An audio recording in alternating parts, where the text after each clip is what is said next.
If you've been following this series on our 318 Ti Compact, you'll know that this Hellrot car is going to change dramatically.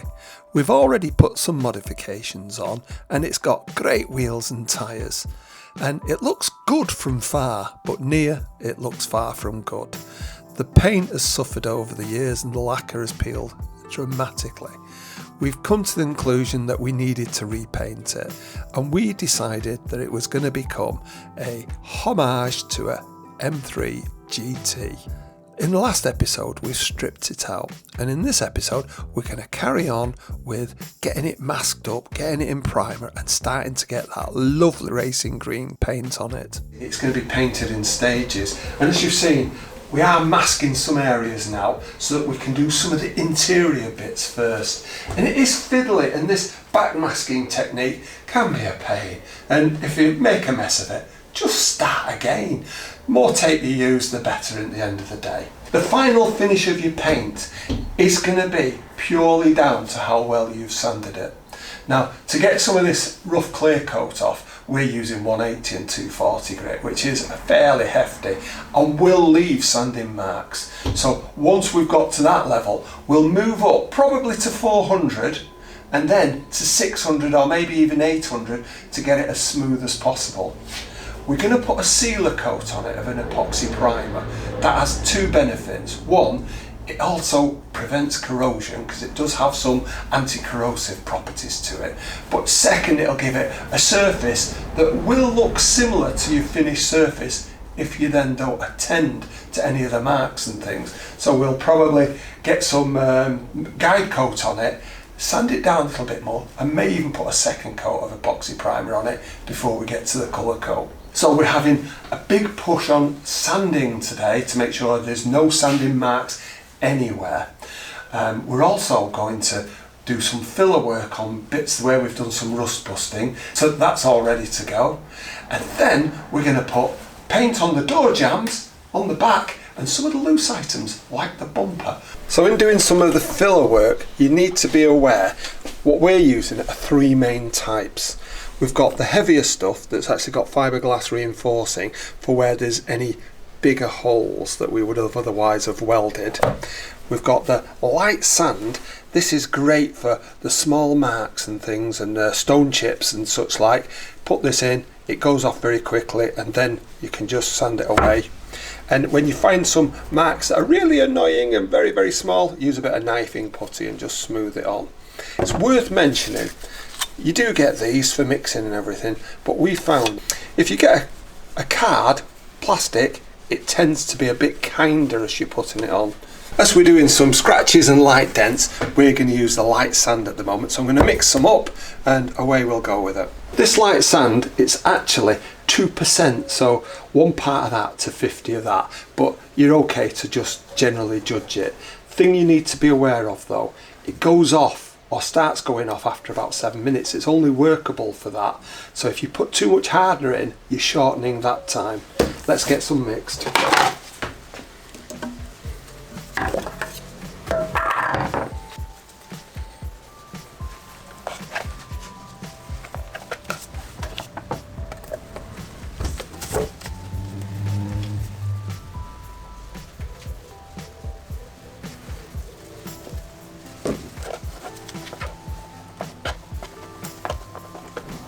So you need to keep mixing it till it's a uniform colour, but do be aware that your working time is only 5 to 7 minutes, so don't make too much.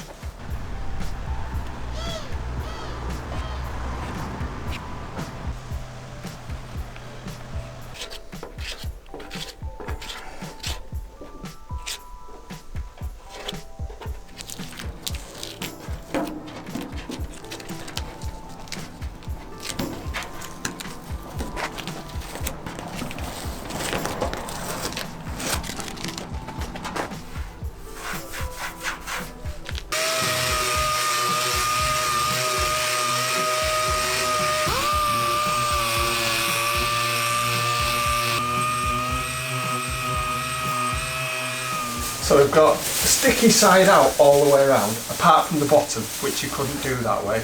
So we're going to put on the film, nice and firm. press it onto there.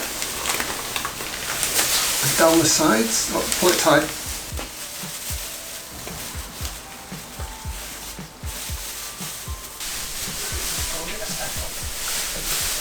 Well, after a lot of preparation, we're now getting to do a little bit of putting something onto the car, and we're going to put some primer on.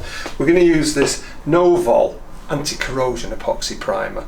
Epoxy primer will give you a sealing coat, and it'll also have anti-corrosion properties on things where there's bare metal. It's a great thing to put over a car that's been part painted and you've part sanded off in the past.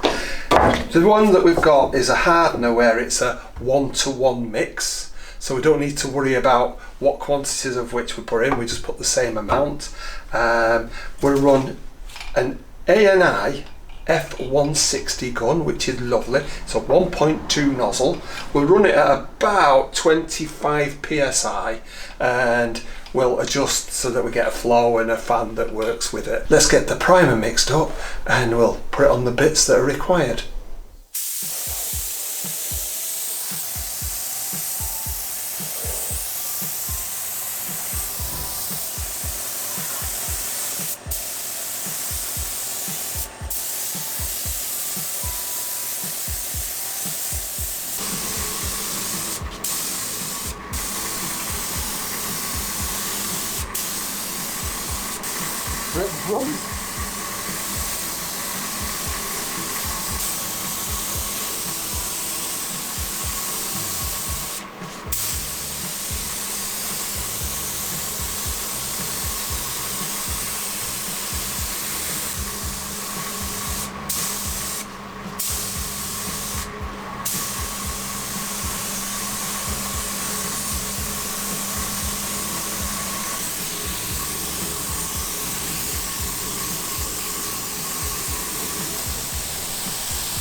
We did find a couple of spots where there's rust and it's actually perforated the body. One of them is in the corner of the windscreen on each side. They're very small at the moment.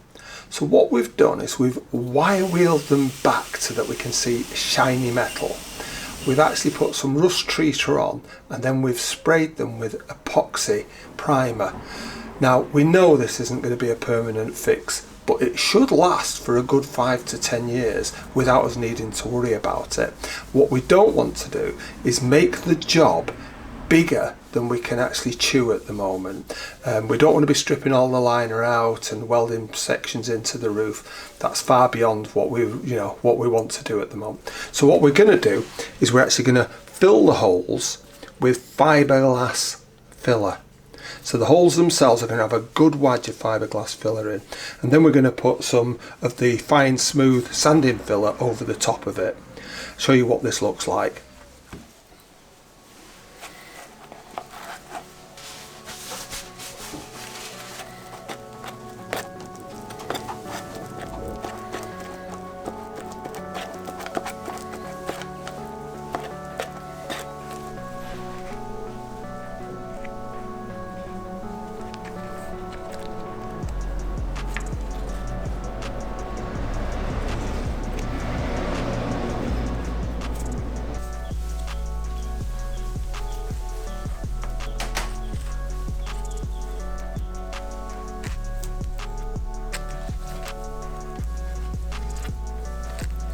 For all the fine scratches and small little dings and things, we're using this light sand filler.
good, but darker than I expected.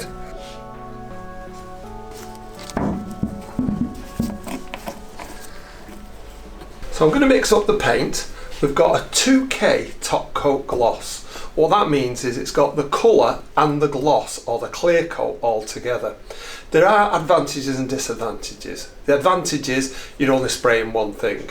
The disadvantage is that if you're using a polisher on it, it'll actually take the colour as well as it won't just be a clear coat on the polisher, so your mops will all go the colour that you're taking off. So that's one thing. We've got hardener to go with it, and I'm going to use 2K fast thinners. And the mix basically is 2 parts of that to 1 part of that to about 5 to 10%, and you judge it by how the mix looks. You don't want it too thin, but you don't want it too thick. No more than 10%, but about 5%. So I'll work that through to, initially I'm going to make 200 millilitres of that, 100 millilitres of that, which gives me 300, and 5% of 300 would be 15, so I can work that out on there.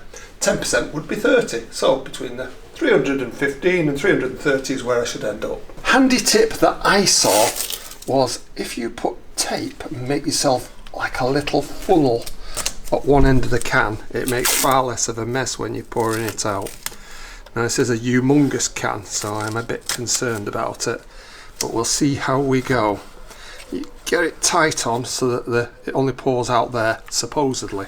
I've also raised the cup up so that I've got more room for with the can. So let's go for my 200.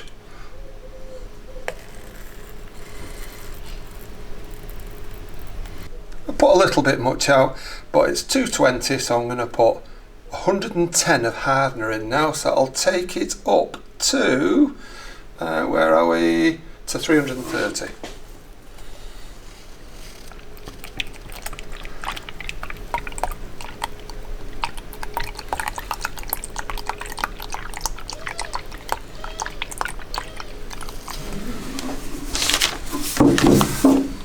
Spot on. So I'm going to put just a bit more than the 15 in to give it 5%. So I'll take it up to about 350. Right, now give it a good stir.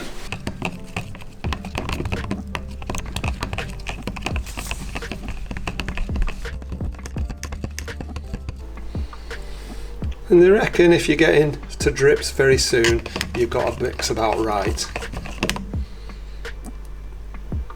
That looks good to go for me.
it's the day after the main painting day, and to be honest, I'm thrilled with how it's come out. Lessons that we've learned, we definitely needed extraction, because to be honest, if you look back at the video that we've took of the spraying, you could hardly see what you were doing in here. We knew we were going to have a problem with dust and we were going to have a problem with overspray.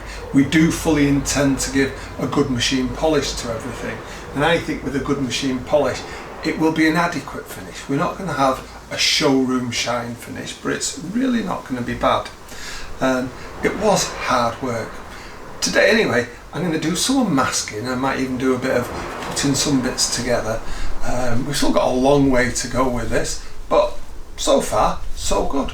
This was never going to be an ideal painting environment, but one thing we have learned is that you really needed to mask anything you didn't want any paint on, mainly because the overspray does stick quite vigorously. Now it will come off with a thinner's rag, but it's going to be a lot of cleaning in here when we've finished. Out of the gun, some of it is absolutely fantastic, very, very glossy, got a good sheen straight away. Some of it's a bit satin, we've got a bit of dust here and there. We've got very few runs, so we're quite proud of ourselves with that. What we're going to do next is we're going to give it a really good wet sanding and a polish, and I think we're going to take this from how it looks now to actually being quite a good finish that we can really be proud of. Anyway, why don't you subscribe and see what happens next? Thank you very, very much for watching.